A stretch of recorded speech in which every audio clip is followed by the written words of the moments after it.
জন্য শহীদের রক্তবিন্দু ঝরেছে যে মাটিতে, সেই মাটির নাম বরাক উপত্যকা। পূর্ববঙ্গ বা পশ্চিমবঙ্গের বাইরেও যে নির্বাসিত বাংলা ভূখণ্ড রয়েছে সেটাই বরাক, সেটাই নির্বাসিতা ঈশান বাংলা।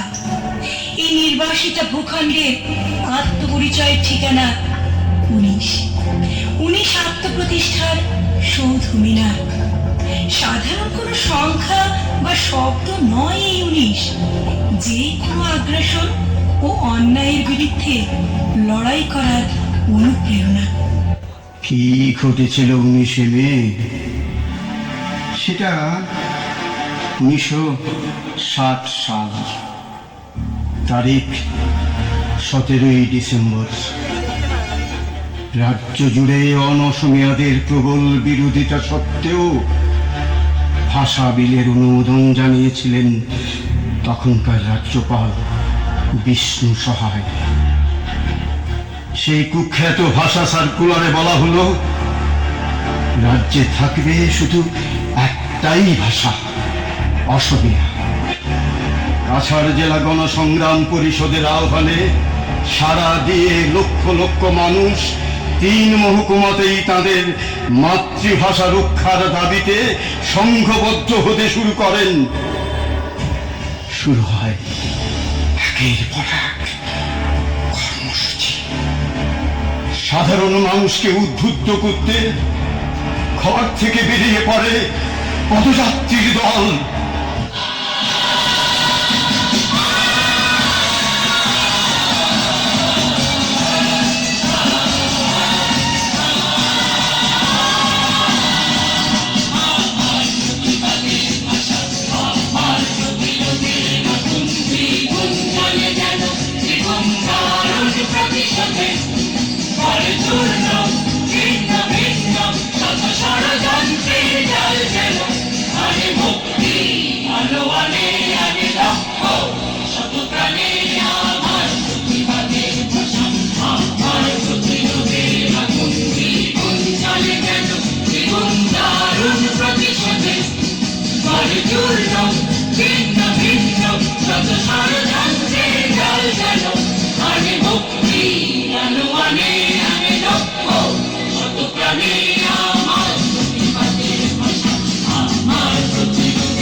বধিরের কানে আওয়াজ পৌঁছতে হলে আওয়াজটা জোরালো হওয়া দরকার। ক্রমাগত আন্দোলনেও যখন সরকারের টনক নড়েনি, তখনই জননেতা রথীন্দ্রনাথ সেন বলেন, বন্ধুগণ, দাবি আদায় না হওয়া পর্যন্ত পর্যন্ত আমাদের বিরতিহীন আন্দোলন চলবে। আগামী 19শে মে কাছাড় জেলায় পালিত হবে হরতাল কর্মসূচি। সমস্ত দোকানপাট, হাট বাজার, অফিস আদালত, রেল, বিমান, স্কুল, কলেজ সব কিছু স্তব্ধ করে দিয়ে প্রশাসনকে অচল করে দেওয়া হবে।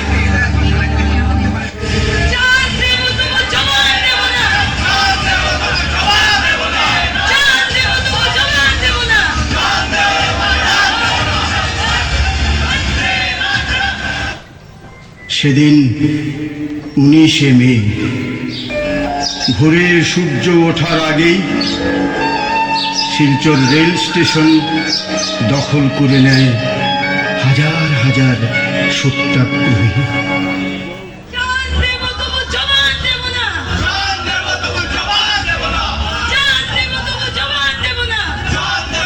দেশের অমানবীয় অত্যাচার সত্ত্বেও সত্যাগ্রহীদের দমানো যায়নি।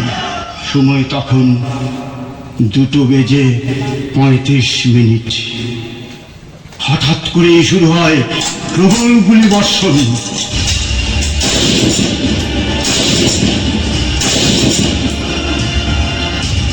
কারো চোখ, কারো বুক ফুটো করে বেরিয়ে যায় সরকারি বুলেট।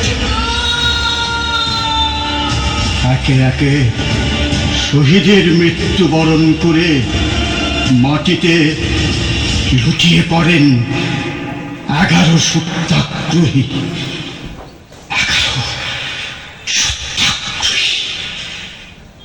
এটাই 19-এর বীরগাথা, যার কাছে নতি স্বীকার করেছিল সরকার, যে আত্মাহুতি আমাদের এনে দিয়েছে মায়ের ভাষায় কথা বলার অধিকার।